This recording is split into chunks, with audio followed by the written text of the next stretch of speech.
It's about how hard you can get hit and keep moving forward.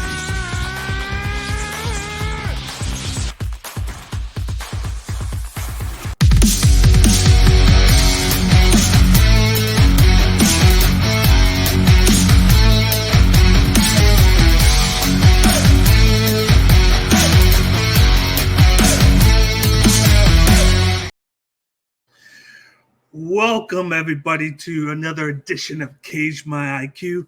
Look down below. This is the UFC 289 Picks and Prediction Show. We got a great pay-per-view this Saturday live on pay-per-view in Canada. It's going to be broadcasted in Vancouver. We got a big-time women's bantamweight championship main event between your champ, the GOAT. We got Amanda Nunes defend her belt against Irene Aldana. That is going to be a barnstormer of an event. But before we get into everything with this 11-fight card, as always, this is Cage My IQ. You can follow and subscribe to us on social media on Twitter, Instagram, Twitch, and YouTube. Of course, all you got to do is check us out on YouTube at www.youtube.com/CageMyIQ. And of course, we are now part of the Bloodline Entertainment Network. And all you got to do to find us on the Bloodline Entertainment Network is to go to www.youtube.com/@thebloodlineent.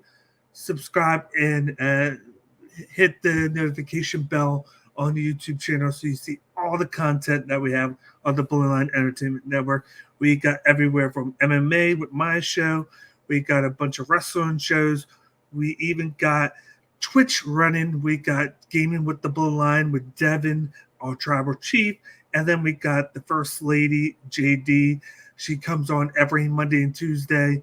And we also got the Director's Cut every Tuesday night with Graydon, where he brushes through the best in cinema and he dissects and gives his opinion on each movie that he discusses on a week-to-week basis. So check all that out on YouTube. We also have a Twitter channel at the Bloodline ENT.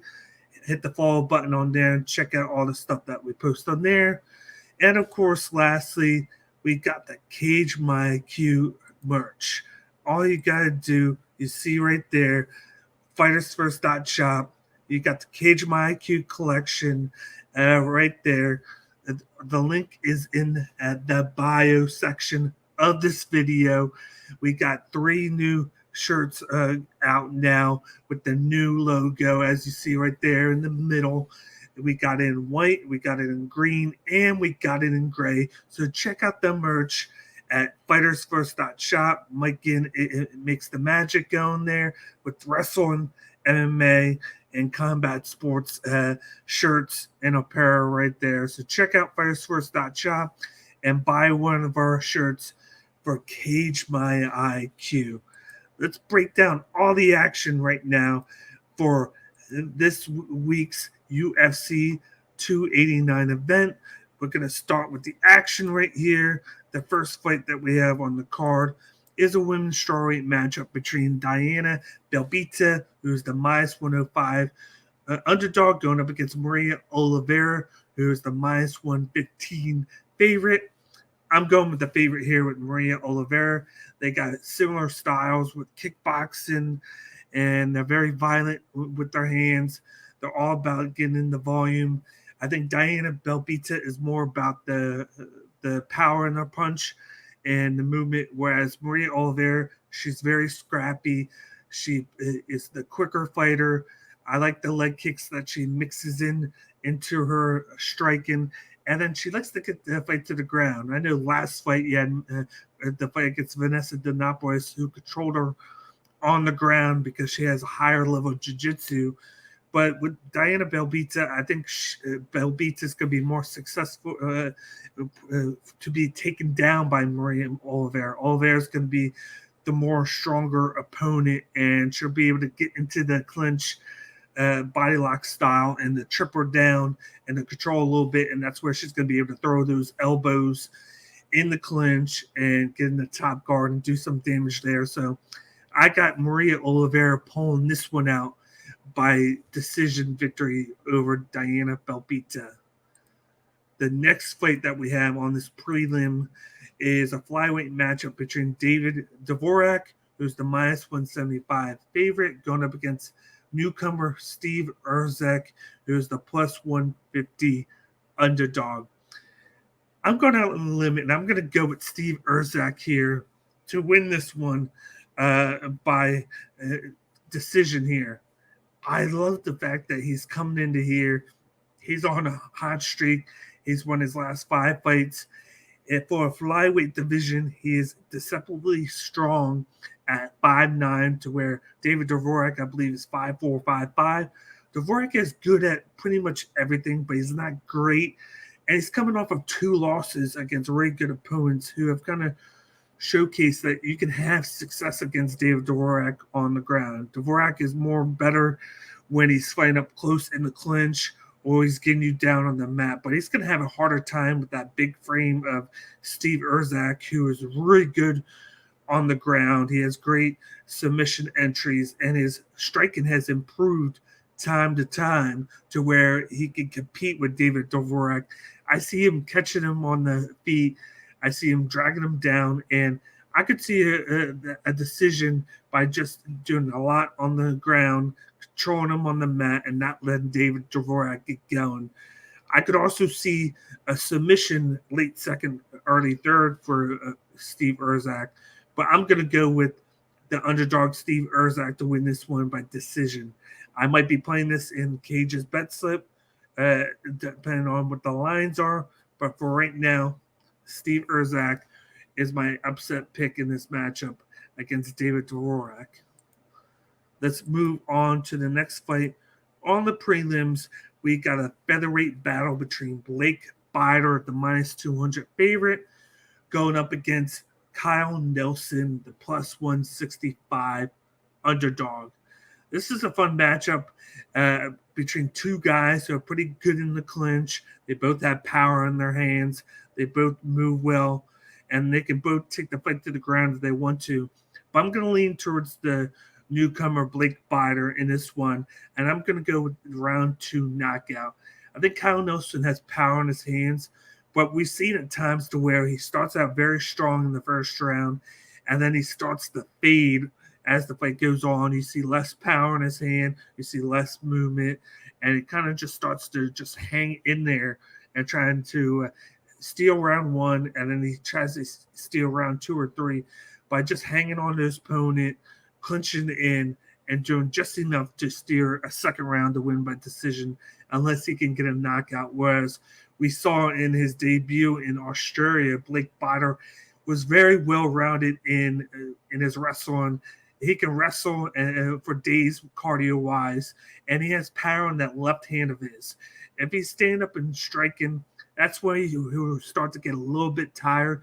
But I feel like in this matchup, he'll have a lot of success taking the fight to the ground, wrestling Kyle Nelson, controlling on the mat, get him to positions where he can try and look to submit him or get on top guard to where he can throw those elbows, knees, and strikes and do some ground and pound work. But I still think that on the feet, if it stays on the feet, he's going to be more successful with that power left hand. And I see him landing a knockout shot in the second round, putting Kyle Nelson to the mat. So in this one, I'm going with Blake Bilder by second round knockout. Let's move on to the next fight on the prelim. Before we move any further, just a reminder, if you guys are new to the channel, please hit the like button and subscribe to the channel on both Bloodline ENT and the Cage My IQ YouTube channels. We'd appreciate all the comments as well in the comment section. I love the feedback from you guys, and I want to know what you guys think of UFC 289 and who are your picks and predictions for this card. But in this matchup, we got a bantamweight battle between Ayman Sahabi, the plus 105 underdog, going up against a Rory Lang, the minus 130 favorite. I'm going to go with the underdog here. I was leaning towards Rory Lang when this fight first came out because he has the power, he has the movement, he likes to get these bar fights, and he has knockout power. But the more I see on tape, the more I like Ayman Zahabi. He's good from the distance. He has better cardio, in my opinion. He does have power in his hands, but he also is really good at the clinch-up game and getting the fight to the ground on a technical standpoint. It's not going to be accurate, but he's going to get in there and he's going to take the fight to the mat. And I think that's going to be his strength of victory right there, is that. Because that's going to allow him to avoid those knockout blows from a Rory Lang. And I think he can empty the gas tank of Rory Lang, who starts to tire out after halfway through the fight if he doesn't knock out his opponents, because he puts everything into his shots instead of managing his power bar, where you can kind of gauge how a guy throws and how much he can throw it. So, and on top of that, I feel like from a volume standpoint and from just an accurate standpoint, I feel like Zahabi on the feet can throw those straight punches and get inside of Rory Lang, who's going to be looping knockout blows to try and get Zahabi out sooner. So I feel like that's going to be a successful move for Ayman Zahabi. And I'm going to go with Zahabi by decision here. And I think his straight punches and his grappling are going to be the key to victory to avoid Rory Lang and his KO punches. So I'm going with the underdog here by decision. Let's move to the next fight on the prelim. We got a women's flyweight matchup between JASMINE JASUDAVICIUS going up against Miranda Maverick. And this is a women's flyweight matchup. I'm going with the favorite here, Miranda Maverick, who is a huge minus 300 favorite. I'm going to go with her by first round submission. Both of these fighters are coming in with good grappling backgrounds. You got JASMINE, who's pretty decent on the feet. She has good movement. She's going to be the tall fighter. And then she's more better with her grappling. Whereas Miranda Maverick, she's really good with the wrestling. She likes to take the fight down. She has a very good jiu-jitsu. She's all about getting the submission when she gets the fight down. She transitions well from position to position. And then she's showed a lot of improvement on the feet with her striking. She has fluid combinations. She throws the leg kicks. She throws the jab, the looping overhand shot.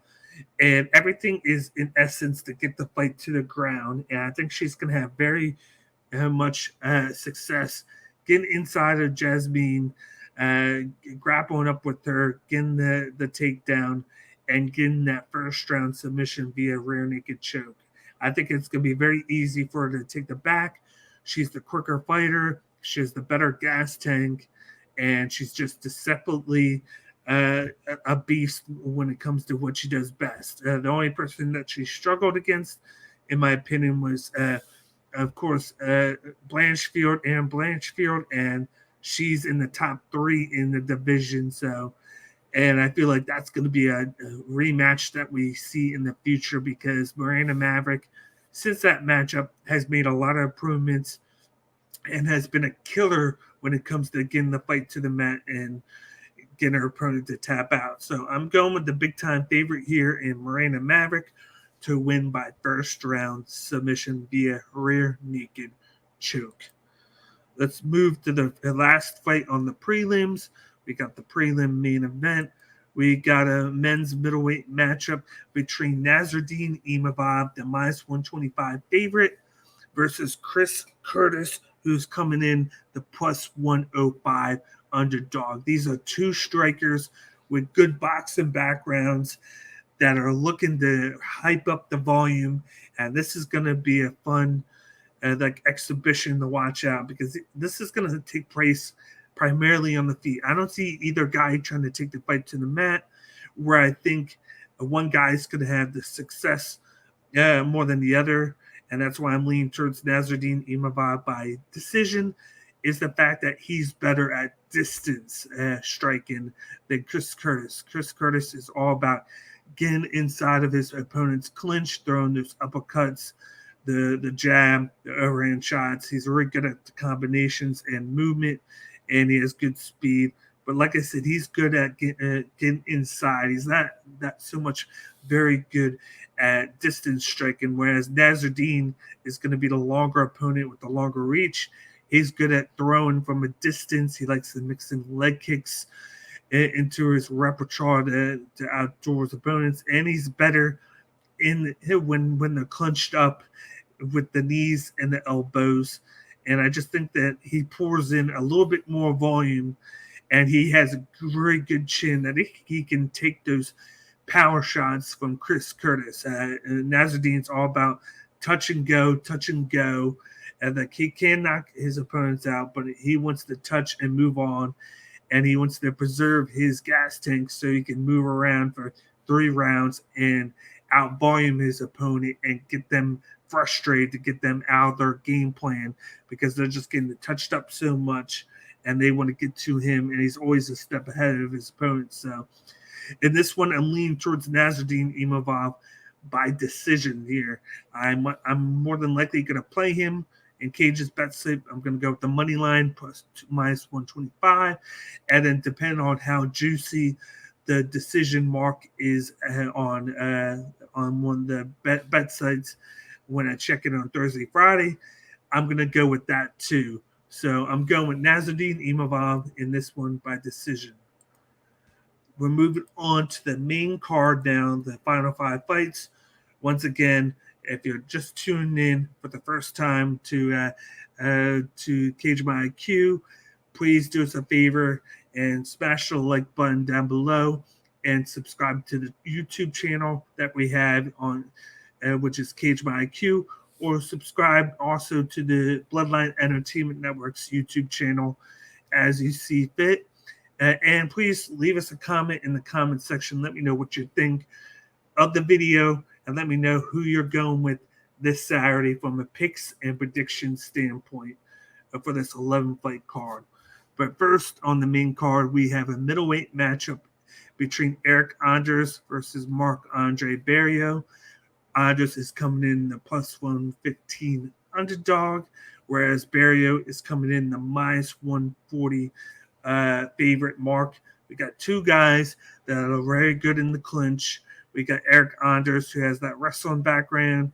Everybody knows him from playing at the University of Alabama. He's all about the loop-in power shots and get inside, grapple, and throw knees and elbows in the clinch and taking the fight to the ground and transitioning and controlling his opponent on the mat, looking for finishes or looking for submissions. And then you got Marc-Andre Barriault, who is a little bit more of a kickboxing background. He likes to throw for volume. He likes to throw into the clinch where he can do work there. Same way with the knees and elbows. He'll take the fight to the mat, but he's looking to keep the fight standing. And usually he is a guy that starts to wither down his energy, his cardio. And it's all about the first round where he puts a lot into it.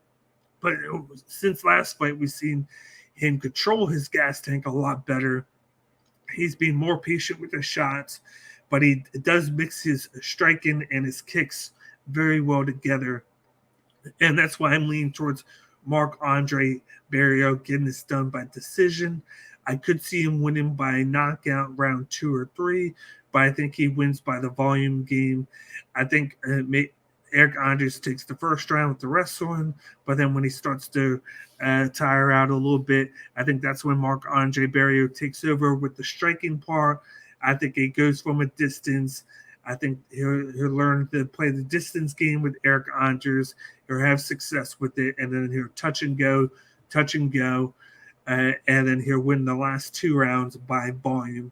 But I could see him, like I said, winning by late finish with all the shots that he throws, because he does have power in his hands, and we've seen him win by knockout via leg kicks. So I like Marc-Andre Barriault in this matchup to win by decision.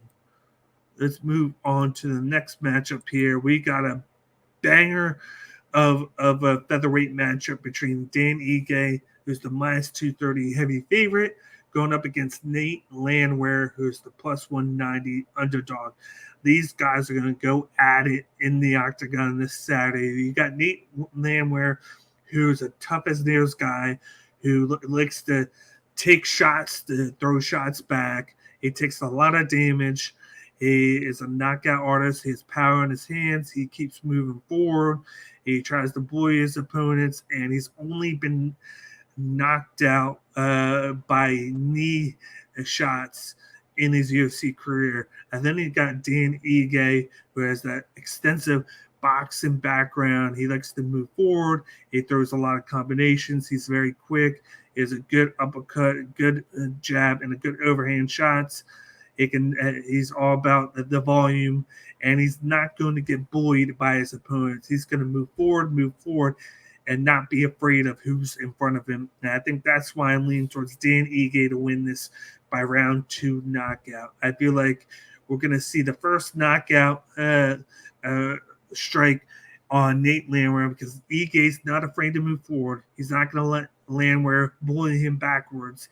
And the power in Ige's boxing is just on another level. You got Nate Landwehr, who has good boxing and has knockout power, but he's all about instilling fear in his opponent, moving forward, getting into their heads, and just coming at them and just overwhelming them with the fact that his opponent can do damage to him, but he's not going to get affected to it, and he's just going to move forward. Whereas Dan Ige is just going to continue his game plan, just continue throwing, continuing and moving, and he's going to be a step ahead of Nate Landwehr, and that's why I'm going round 2 knockout for Dan Ige. There's a reason why he's in the top 15 of the division, and that's because he does great against the top tier fighters. And I think he's in the situation where he's ready to make the next step and to start competing against the top 10.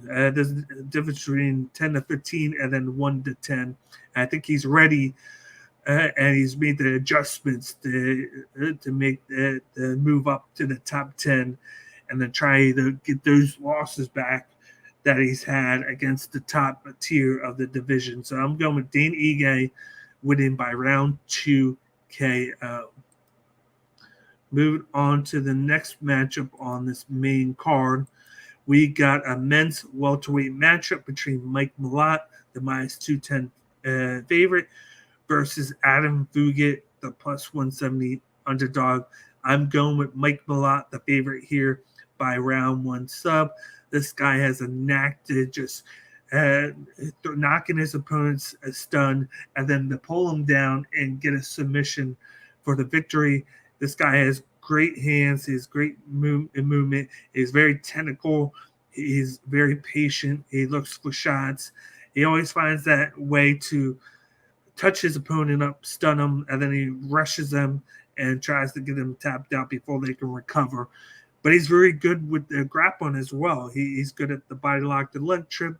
He's able to take his opponents down. He's able to transition and look for ways to get the finish. And he's done that a lot, where he's gotten a lot of his wins are by first or second round finish. And then you got his opponent, who's pretty tall, has good range, has knockout power and good movement. But I just feel like he's going to have trouble with the very well-rounded game of Mike Malott, because Mike Malott is very good on the feet and he's very good on the ground. He's going to have to pick his poison, and I feel like Adam Fugitt is going to pick the poison to keep Mike Malott standing rather than have Mike Malott take him down or have to worry about defending the takedown. And I think that's where he's going to make a mistake because of Mike Malott's power in his hands that are deceptive, and the fact that he's going to be the quicker opponent. So I go in this matchup, I'm going with Mike Malott by first round submission. I think he stuns Adam Fugitt on the feet. He jumps on him, and he gets the tap out via guillotine. I think he's going to look for the guillotine because that's one of the ones that he looks forward to most, especially when you're on the feet and you stun the opponent and you want to look to grapple up. You're going to look to hit the guillotine right away. So I'm going round 1 guillotine submission for Mike Malott. Let's move on to one of the favorite matchups of the night. We got a lightweight top 5 battle between Charles Oliveira, the plus 105 underdog, versus Beneil Dariush, the minus 130 favorite. This is very tough matchup to decipher. You got Charles Oliveira, who's one of the best submission jiu-jitsu artists in UFC today. He's been doing very well. Former UFC lightweight champion. He has a knack for getting the fight down and playing his game plan and getting that sub. But he showcased a lot as well lately. His leg kicks, the side oblique kick. He uses his range. He uses his height advantage. And he has added a little bit of knockout power as well. He's utilized the jab. He's utilized combinations to kind of set up situations where he can get to the person and get to the backpack, which he uses to choke his opponents out. But he's going up against a guy in Beneil Dariush who's very quick on the feet. He has power in his hands. He's very deceptive with his movement. He doesn't get afraid of any situation.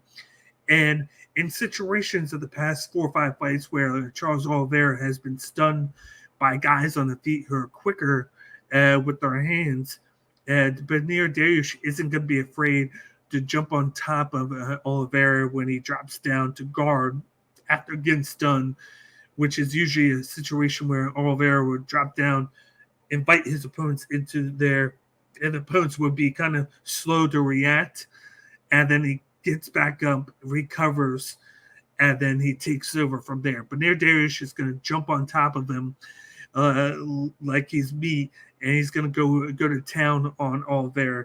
And I think that's one of the differences. And I do like the southpaw to southpaw situation here where Charles Oliveira struggles against southpaws, and Beneil Dariush is going to be able to land different shots from different angles that are going to catch Oliveira that we've seen in the past where Oliveira has struggled against that situation. And I think on the feet, Dariush is going to be have the advantage on the ground or in the clinch. Oliveira is going to have the advantage, but I think the striking of Dariush is going to be a problem, and that's why I'm going with a round 1 or round 2 knockout for Beneil Dariush. I could see this going to decision where Dariush out volumes Oliveira, and then he avoids any of the grappling clinch games that Oliveira tries to get him into. But I think Dariush gets this done round 1. I think Oliveira has taken damage in the last 4 or 5 fights. Beneil Dariush has looked great, and I think he gets it done pretty early in the fight. So I'm going with Beneil Dariush by round 1 knockout. I'm going to play Dariush at the money line with Cage's bet slip at minus 130, and then I'm going to look to see the KO line and the under 1.5 rounds line once it gets released on Thursday. So keep an eye out on Cage's bet slip later in the week. Let's move on to the main event of the evening one last time. If you're new to the channel and just tuned in, please smash the like button down below. And please hit the subscribe button as well. And also, hit us up in the comment section. I'd like to hear feedback. I want to hear everybody's picks for this Saturday and then who you're going with from a picks and prediction standpoint. So hit me up with whatever you want to tell us in the comment section. We like the feedback and we like the discussions so we can have that with you guys throughout the chat. But we got the Women's Bantamweight Championship in the main event. We got Amanda Nunes, the minus 330 favorite, going up against Irene Aldana, the plus 260 underdog. I think the line is a little far-fetched here. I think it should be a little bit closer because Irene Aldana is a very good striker. She has good movement. She has power in her hands. And she could keep this going for a while because we've seen of late Amanda Nunes has struggled against her striking defense, and Juliana Pena had a very successful campaign with her striking with the legs and with the hands. I know Jessica Adriana Pena has a bigger height and a bigger reach, so she was able to use that. But Irene Aldana's quicker fighter, and she could get inside of Amanda Nunes if she wants to. But even though she has that to her, and I think it's a closer fight, I'm still going to lean towards Amanda Nunes here because I feel like she's the stronger fighter. She has the knockout power. She has adapted to a lot of situations in her UFC career since becoming champion. She's going to be able to control Irene in the clinch. I think she's going to prefer the clinch in this fight because she's going to be the stronger fighter with the more power, and she's going to land more, whereas Irene Aldana is going to be more singular shots and more hit and go, whereas Nunes is going to go and just start landing, and she's going to look to get her out quick. I think this fight goes to at least 3 rounds. I think Amanda Nunes knocks her out in round 3. I think the earlier the fight, the better to try and get the finish for Irene Aldana. Because as the fight gets going, we've seen that Amanda Nunes has the gas tank the last 5 rounds. She's been in over 10 of these main events, whereas Irene Aldana hasn't been in one yet. So we don't know how she's going to look in a 5-round fight, whereas Amanda Nunes has come accustomed to this. So I'm going with Amanda Nunes round 3 knockout. I think she retains her title and either keeps fighting or she could possibly retire. We've seen that she's hitting on retirement in the past. I think she wins this one. We could see her retire as champ. And even if she loses, I think she'll go for a rematch and then retires if that happens. But I'm leaning towards Amanda Nunes here by round 3 knockout. She's a quicker fight. She has the more powerful knockout shots. She has a better gas tank, and she's the stronger opponent. So I'm going with the champ here in round 3. That'll wrap things up with the UFC 289 picks and prediction show from yours truly, Cage. You can find me on Cage My IQ and the Bloodline ENT every Wednesday at 5 p.m. Eastern Time. And we got a locked in time slot so you know where to find us and how to find us. And once again, if you guys don't already know, you can subscribe to both channels. You got the Bloodline ENT on YouTube at www.youtube.com/@thebloodlineent. And then we also got the Cage My IQ YouTube channel at www.youtube.com/CageMyIQ. And check out our merch once again. We got brand new Cage My IQ merch at FightersFor.shot with the new logo with 3 different styles. So you can check out the merch right there. And check out all the other podcasts that we have on the Bloodline ENT. We got everywhere from wrestling, MMA, sports. We got fantasy, baseball, and football talk with Streets and Blake. And we got cinema talk with Graydon. And then we have the Twitch streaming that we have on Monday, Tuesday, and Wednesday. And even sometimes Thursday and Friday from the Tribal Chief Devin and the First Lady JD, where they play games of Destiny 2 to Jedi Survivor to Detroit Become Human. So check those out on Twitch, and just check out everything that we have on Twitter, Instagram, and YouTube. But other than that, I will be back next week for another edition of Cage My IQ. We got a pay-per-view or fight night every week for the next 2.5 months. So we got a lot of content to bring out to you guys. But I will be back next Wednesday at 5 p.m. I'm your host, Cage. Have a nice night, guys, and enjoy your weekend. Thanks for tuning in.